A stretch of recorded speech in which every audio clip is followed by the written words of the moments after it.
Greetings, everyone. Welcome to Make Your Innovation Works podcast. My name is Iryna Manukovska, and I'm a host of this podcast. And today I'm very pleased to have Akil Benjamin. Akil does a lot of an amazing work for entrepreneurs in London and for communities in London. And our podcast today is dedicated to how communities can drive innovations and what kind of role communities play in innovation. So, Akil, can you please tell a little bit more about your experience, your body of work, what you do, what you're now looking for? Yeah, of course. My name is Akil. I'm an entrepreneur and I've been an entrepreneur my whole adult life. I started when it was attractive and you didn't realize how much work was required to do it. But I got good, and the reason why I got good at it is because I could build communities, right? So I started my career delivering innovation work running an innovation practice called Community. My background is in research and strategy. I'm now a strategy director.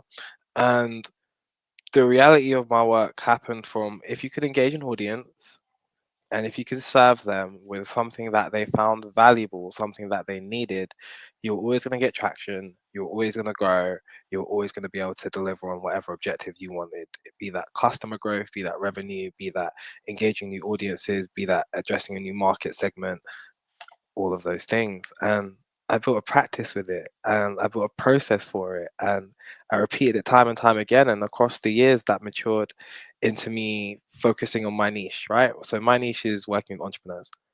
And that's because I was really investing. I had a great time helping my friends start businesses. So I was like, everyone's my friend when I help them start a business. They get paid. They enjoy that idea. And since then, I've supported 11,500 entrepreneurs in the last 5 years.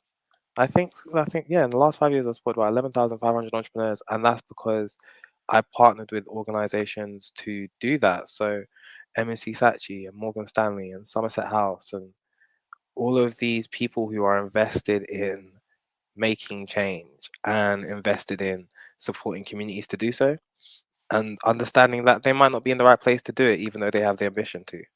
And so they hire an expert like me to engage communities and deliver. But that's been my work, and it's about how you can really reach people, how you can really add value, how you can really listen, and then how you can do that at scale repeatedly, again and again and again. And that's been a whole story and process in itself. Can you please tell a bit more about your system? Because like 11,500 entrepreneurs sounds like an amazing experience, and I think you've seen a lot of like repeatable patterns of behavior, how they start, how they change during this journey, and what actually helps them to scale. So, can you bring some like examples of ideas? So, which kind of like strategy or process you're teaching them or you're giving to them, so anyone could try to fit it to their own business idea they're working on today? Of course, I think there's multiple different levels of thinking about this, right? So there is like the fundamental level. What is the process that Akil is using to build this audience, identify something valuable, deliver on that something valuable, and scale it up? Then there is actually the actual product made or what I might have chosen for whatever specific audience. And so that might change. And so I'm going to talk about the fundamental process of engaging the communities and delivering value to them because I think that's of benefit to everyone else. Um, the first things first is I made a connecting with communities framework. And what this was a way of being able to reach out to audiences and test and prototype ideas with them. And what I used to do was I'll share it with you online. But it's this idea of identifying the audience that you want to serve, you want to engage with, understanding their media consumption, where they were at, where they were online, where they were consuming content, understanding what they valued, be that cash or a reward or a niche specifics offer, and then delivering your message authentically in that tone of voice that they're used to receiving, and being clear, honest, and transparent about who you are, what's the purpose, and why you're doing it. Now, if you can put those four together, usually the output is maybe a flyer, right? But that flyer's got the right imagery, that flyer's got the right tone of voice, that flyer's got the right visual communications that can capture someone's attention. It's got a name that's captivating. And then it's got a sign up link, right? So it's really these ideas progress and manifest in a really simple way. But now being able to do that, I've got a framework for releasing flyers that can get a couple hundred people to sign up to an event or a service or sign up to pilot a beta test some new idea. Step number one, you've captured your audience, or and you've engaged your audience. Step number two, where do you host them? Like, where do you put them in a place where you can have direct two-way communication 24/7? For me, I choose WhatsApp. I actually don't like social media because I think that I don't have access to the people, their data, like when I say their data, but like their mobile numbers. So it's really easy to be deplatformed. I think it is a lot easier to have a two-way conversation via WhatsApp, right? Regular social media, you might post stuff out and there might be a comment section, but it's not really a dynamic space. And lastly, is like the penetration of the platform. 79% of adults in the UK have WhatsApp, right? And so, with that in mind now, also, I'm just in a place that they're commonly in. And again, that's about media consumption being where people really are, again, in a different place to now be able to build a relationship in building this. So, but Go just on. like quick sum up. So basically, the idea is if you have some kind of like product or an idea, and I think those you described works perfectly for B2C, any kind of stuff. So basically, reaching, you're discovering and making research in your community, what drives it, values, tone of voice, what they like, what they dislike, where they are, and you start to build like long-lasting relations and communication with them. So you could just validate your ideas, hypotheses, receive feedback on what you're working on. So you could just make, the small pivots in the process, so you could actually deliver the product or the service community needs. Basically, I call this process community driven sales, right? And the reason why I call it community driven sales is because I've identified once I can hook you in with a proposition, even if it's not perfect, and I can get you to a place where we can talk about it, we can discuss it, I can interact with you, I can build on these ideas. After a while, I will come out with a product or a program or a solution or a service that is dedicated to that community. And the way I get that funded is because now I've built an audience, right? I can show demand and interest before the product's even built because there's this audience dedicated to this idea in this space, showing this interaction, showing this want, and showing this desire. And the next step is who cares? Right? So say I built an audience full of black businesses, and black businesses is an emerging business segment for banks because they recognize that there's so much value there now, right? I can now talk to banks and say, hey, I want to run this I want to run this program for black business because I've identified their need is this.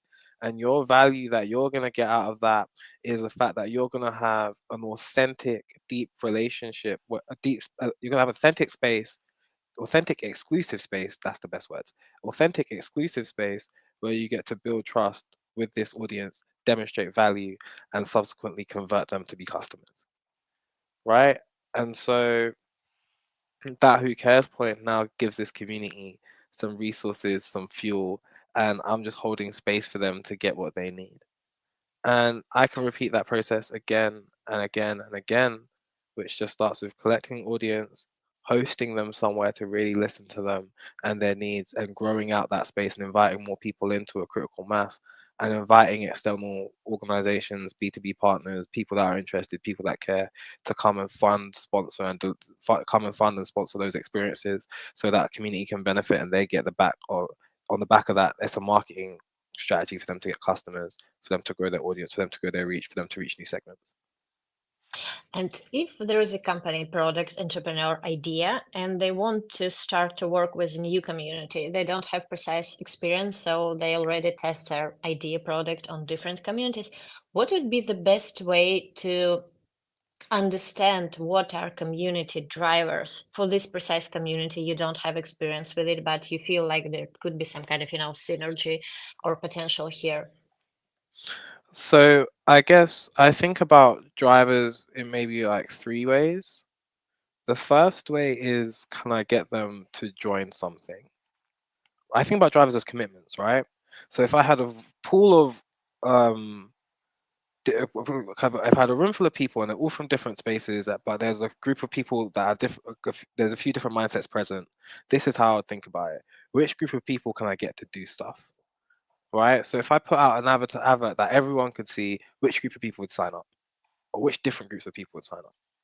Then if I put on an event and said actually attend, which different groups of people would attend? Then if I said actually, you know what, this product or service is paid for, which different people pay for it? And it's a it was almost a process of filtering, right? Because at every stage, you're going to have the opportunity to talk to them and understand why they signed up or why they committed to that specific action. But in making the barrier to entry or the commitment higher and higher and higher, you're starting to see who's willing to commit to just the communication and proposition you have put out anyway. And usually it's the people that commit is the people I want more of, right? I don't want more of just numbers for numbers' sake. I want more committed, engaged people to participate in my product or service, right? And so with that in mind, I use that as a filter in, and once I start identifying those profiles, I adjust, right? I zero in on who those people are, and then I re-bring the format in. So you are this person. What's your communication channels? What part of this proposition resonated to you, so I can dial that up? Where did you see this, so I can dial that up? What was the incentive that really got you here, or what was that real thing, value piece that you saw that got you here? Let me dial that up, and then I can start like a scaling effect to that magnitude because I can be more specific and start reaching more customers in that specific way. But to understand all of that, what you basically need just to start to communicate with community. I mean, Yeah. not on scale, but I mean, if you see like you need to reach out, I mean, some kind of like precise demographics or I don't know, users. So you just find these people, you talk to these people, try to in informal conversation understand what trigger them, what not. So you could just, fine tune your message before you start to broadcast actually. So I'll talk you through an example about something I'm trying to prototype now. I think that's going to be the best way to describe this to you, right? So I'm super interested in a service called Weekend Nursery. Right, I see childcare provision Monday to Friday, but I don't see childcare provision Saturday and Sunday when parents are tired and they might need the extra space, but they don't have the family members. Right, I just see a market opportunity for this, right? And so the first thing I'm doing is going around and just meeting high net worth parents or parents who I think are going to be my demographic, and just asking them some questions. This is Weekend Mhm. Nursery. How much would you pay for it? Per session. What do you expect to be delivered per session? What time do you want to drop your kids off and pick them up? Why do you assign this value to this service? Well, what could enhance the service? What could diminish the service? I'll pay you like £10 for that answer, and I'll surface 20 people to get that answer, right? And so I spent 200 quid, and I understand that it's a startup, but I guess I'm a bit further along, so I can afford to invest 200 quid in just getting those answers. Now I've got those answers. Let me analyze them. Let me understand what is the hook of this Weekend Nursery. Let me understand what's the value proposition of this Weekend Nursery, and then let me then go out to different parent community groups because I've asked them where they are, what they read, what they look at, and then start saying, hey, this is Weekend Nursery. Insert most resonant proposition. Um, Sessions are gonna cost. Insert value, that average aggregate value or strategic value choice based on the answers, and the types of people that we might want to using our service. Um, this is the location, sign up link here, or pre-register here and receive announcements, right? Now I've got demand, I can push that as far as possible and start generating demand. And so now this demand gives me leverage. And now, if you're talking about building a business or a service, I can go around to loads of different nurseries, loads of different locations, and say, I've got a waiting list of a couple hundred or 1,000 people for this idea called Weekend Nursery. How much are you going to give me your space for? I can go to childcare providers and say, hey, I've got a waiting list of this much people. They're willing to pay X. Well, I'm willing to pay you X amount. Are you willing to deliver me the childcare provision? Because remember, it's Akil. Akil actually has no childcare experience, but he knows how to build a business, right? But that's a community driven sale, in my opinion, because I've been able to source an audience, build out an audience, listen to an audience, design a product, pre-sell an audience, and subsequently then build a product or service after it, was giving me more surety that I might be successful. and deep it. Out of the couple hundred or 1,000 people that I'll probably aim to get on that waiting list, I only probably need 20 or 30 parents. And that then follows the internet rules of about 3% conversion or so, right? To then really make this a thriving business. That makes a couple hundred grand a year or whatever. And that's good to go. Yeah, it's amazing idea. So basically, you're just using different kind of options to push your idea further and to, I mean, you grab some information from parents and use not sell, but you create some kind of buy-in from partners who can provide you actually the facility itself, or a babysitter, whatever you need. So it sounds like some kind of like circular system here. Basically, but this the proper. But the reason why I give that example, and hopefully as an illustrative purpose, is it demonstrates that the idea and thinking is the same. I'm gonna have an idea. I'm gonna try and put it in front of a few people. I'm gonna put it in front of a few people. I'm gonna try and make a community out of that idea. I'm gonna try and get them to commit into that community, be it through money, events, or doing something. I'm gonna use that as leverage to demonstrate that there's a want and desire, and then I'm gonna leverage that to get other partners to come and participate. And when we were working on this podcast, you told that you also work on designing the programs for entrepreneurs so they Mhm. could start their own business to actually those kind of ideas. Like I'm a parent, so I think weekend nursery, it's a brilliant idea, to be honest. Or maybe business trip nursery. I mean, you can go further. Yeah. Yeah, but it's amazing idea, especially today when we have so much pressure as a parents. But uh, those kind of entrepreneurship mindset, it benefits a lot to the society, to the community when it works in scale. And you're designing the programs actually for those kind of like micro entrepreneurs, small and big entrepreneurs, so they could scale their idea. Can you please tell a bit more for other people who are working with these programs? What are critical components to help people to succeed? Because I see that there is a lot of work. I mean, there is a system how to do it, but it's also a lot of like coaching style work Mhm. inside founders' head, so they could start think differently. So I've been doing research into this for about the last 18 months now, especially with Goldsmiths University.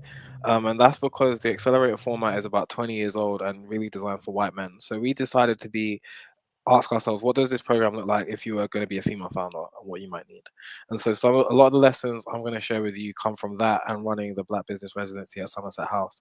So those are two different, but they're two different demographic groups that both experience different challenges. And then the intersectionality of that is a Black woman, right? And so 66% of the audience that I serve at Somerset House are Black women. These are where the lessons have come from. So in these businesses, what I've identified, and these are usually early stage businesses, not many of them are venture back driven, but 90% of small businesses aren't anyway. So I think it's quite poignant, those lessons that we're going to give for an accelerator program. Everyone knows how to do their job. There are very few people that have started a business unless they're really young that don't know what they're doing. People know how to do their job. It's about operationalizing that and scaling that. Right? To then, and when I say scale, it doesn't always mean in people, it might just mean in cash, money, clients, so on and so forth, but meaningful growth for that individual. The first lesson, meaningful growth is different for different things, different for different people. So now I can't just put everyone on an accelerator pathway to go get VC funding. That is ineffective. Second, um, network matters. Embedding these businesses in the right network can almost guarantee their success or not. And when I say that, it's about, do they know the people to collaborate with? Because some bids and some opportunities you can't do by yourself. Do you know where to find clients? If you're, especially if you're a B2B business, are you in that network? Do you know where the events are? If you're a B2C customer, I encourage you, if you're a B2C business, I encourage you to go and be with your customers always. Like go hold a pop-up market. Screw trying to launch online, go and host a pop-up market stall and invest perfecting in that. And at least you get some sales through the door and you get to see what customers are like interacting with your product. Right. Um, the next thing is that it's harder to climb Everest than it's easier to climb Everest than raise money. Therefore, I need to teach you how to sell. And I need to teach you how to sell in a way that resonates most with who you are and your character. And I need you to teach you to sell in a way that is resonant with your vertical. or whatever thing you're doing, right? So some people are introverted and they're trying to do B2C businesses, and I think, okay, how are we going to work with you then, right? And the reality is maybe we don't maybe we try and send them outside, and if they still struggle, maybe we teach them how to set up a store and put an employee there, right? So their business can still benefit from the sales and they can get the report back from the employee. Maybe if that person is a little bit introverted, I encourage them to go down the wholesale pathway and work out what they need to do to make their business robust enough to manage wholesale. Um, if maybe they're introverted and they only want to hold and they're scared of going out to people, maybe they host events, and so maybe then they can at least have a controlled amount of people in a controlled environment that they can interact with. And that's, I think, the difference between like coaching someone into it now and versus just delivering a program, because there's different people, there's a lot of variability in people and their and what they're capable of doing. So someone who might be extroverted, yeah, it might be go outside, and then it might be setting a big challenge too. Let's see if you can do 10 pop-ups in a month, because that's gonna, and the reason why I'll then set that stretch goal is to transform their mindset and show them what they can achieve. Okay, so that's sales for a B2C business. For a B2B business, is teaching them how to write proposals. It's teaching them how to navigate RFPs. It's teaching them, giving them that confidence to be able to do that, arts of feedback, collect, improve, refine their process, and up their increase their efficiency, because RFPs are really time consuming. So we try and teach them how to almost have a lot of stuff templated out. What's your ESG policy? What is your impact? Has that documented? What's your company do? What's your process for delivery? So it's standard, and now you're just tweaking on timelines. Like I'm trying to encourage people to learn that. And then I guess the last thing is about hiring and financial management, right?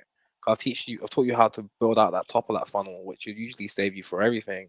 But then team, standard operating procedures, HR, managing people, offboarding people, firing people. I find myself coaching businesses through that a lot, and how to do that well, because that can really impact your business. Like people can really impact your business. And can we stop here on sales? Because I know it's one of the trickiest part. I'm an introvert as well, so a lot of you examples you brought resonates with me perfectly. And I work a lot as a mentor with the startups and with just like regular entrepreneurs who just launching their business. And for the precise type of mindset, it's very hard to sell and promote their own services. And there is a lot of like psychology there, but in terms of your perspective, so can you just give some examples or I don't know, suggestions how to find your way of selling? Because I told that you help to find how to sell in accordance to your like way values, or I mean how you operate as a person, because not everything could be coached. So what would be your recommendation here for founders? Because basically, even if you just need to raise money, you need to sell the idea of your business and product. So basically, if you start a business, you're selling all the time to your employees, to your partners, to your clients, to your investors. I mean, so selling is crucial, but we are different type of sellers. So how to understand which is like my type, or I mean, how to navigate this sales stuff, because it's very tricky for a lot of freshly baked founders regarding their age and sex and whatever. Okay, so in terms of coaching an individual, it's about listening to them and how they talk about their business, and me making a kind of assessment on what type of advice to give them. And so that's me as a coaching practitioner trying to really actively listen and deliver someone some advice on what they're good at. Sometimes if and it's about my delivery, right? So I saw someone write this a week ago, and it was really well articulated. I try to articulate radical ideas gently. And in doing so, I try and encourage them to really go to the nth degree, but in a way and in the format that they're least likely to reject, because they'd have demonstrated ideas of that behavior beforehand in previous practice, right? So if they say, "Oh yeah, I went to an event," I'll be like, "Oh, how'd that go? How many people did you meet? Great, go meet two more, that plus two more, or go and do this plus that." And so it's basing it in positive interactions of things that they've done and stretching them to go further. So that's the coaching idea behind whatever I'm going to give someone. In terms of actually getting the sell in and how do you do this, it's an It's some practice up front and it's active listening in the moment. The practice up front comes with, do you know who you are and do you know what you do? If you are someone with a portfolio career, it's not about telling everyone everything, it's about telling someone what's context specific for that moment, in my opinion. So I do so many things, right? But if we're talking about business, I'm going to talk to you about all the businesses I've helped and how I'm a great coach or how I'm a great strategist and how I'm a great delivery person for all this stuff. I'm not going to talk to you about my innovation portfolio, right? So I think context specific is really important. And then it's saying that, right? Hi, my name is Akil. I'm a program director at Somerset House. When we run the Black Business Residency, my job is to help businesses grow and have sustainable creative careers. That is a very practiced sentence. I'm never going to lie to you. I stood in the mirror and I said it again and again and again till I could get it right. Doing that practice helps you so that when it's crunch time, you're ready. And I meet people that make me nervous too, right? So when it's crunch time, you're ready. Then the second thing, then in the moment, it's about listening. Nice to meet you. Who are you? What do you do? Oh, that's interesting. Tell me more. Oh, wow. How do you find this? Oh, what's the challenge there? Oh, how have you tried to solve that? Interesting. Can I make a suggestion? Have you thought about this? Insert my solution. Or insert some kernels of ideas I have for a solution which I know I can sell them. Would you like to hear more? Would you be invested in paying for thinking? That's my usual question. Do you pay for thinking? I'm a strategist, so my output Mhm. is thinking. Do you pay for thinking to understand their behavior, or do they value the thing I actually offer? Okay, let's take your email. I'll book a meeting with you. I'll come and follow up. I take their email and I try and book a meeting. And that, I think, the reason why I broke that down is because a lot of people know what to do when they get the meeting, but they don't know how to get the meeting.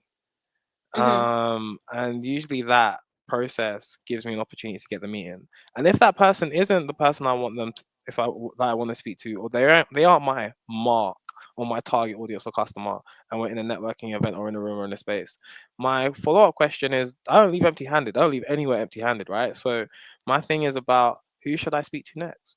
Do you have a recommendation on, now you've heard me out, do you have a recommendation on who I should know? Like, who I should be reaching out to, who I should be connecting with?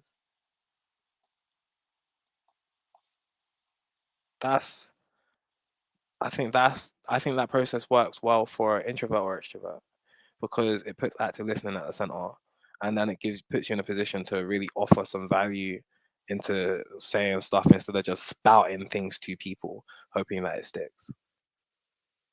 Yeah, my takeaways from here that making it like simple. I mean, what do you actually do in context of this meeting? So how you help in companies, whomever, and like instant follow-ups and trying to create a bridge between what you're doing and what this person is working on. So yeah, how you can actually help. It's a very powerful thing for anything.